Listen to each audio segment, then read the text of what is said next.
If katulad mo ko na sobrang busy lately, I'm sure matatamaan ka dito. You are alive, but not really living. Ulitin ko You are alive, but not really living. Now let me explain this. There's a concept called quality of life. Hindi lang about gaano ka katagal mabuhay, kundi paano mo ginagamit yung bawat araw mo.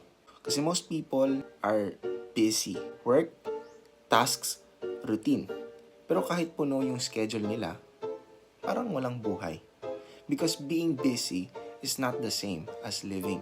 Now, to apply this, here are 3 things that you can do, and yung pangatlo, yun yung pinaka-importante mong gawin. Number 1, be present. This gives you awareness. Hindi lang katawan mo ang nandyan, dapat pati isip mo. Number 2, do things that matter. This gives you priority. Not everything urgent is important. Ulitin ko, not everything urgent is important. And number 3, ito yung pinaka-importante.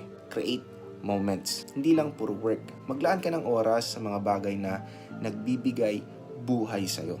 So, next time na maging sobrang busy ka, tanungin mo muna, nabubuhay ba ako or nag-i-exist lang? Because you cannot add more days to your life, but you can always add more life to your days.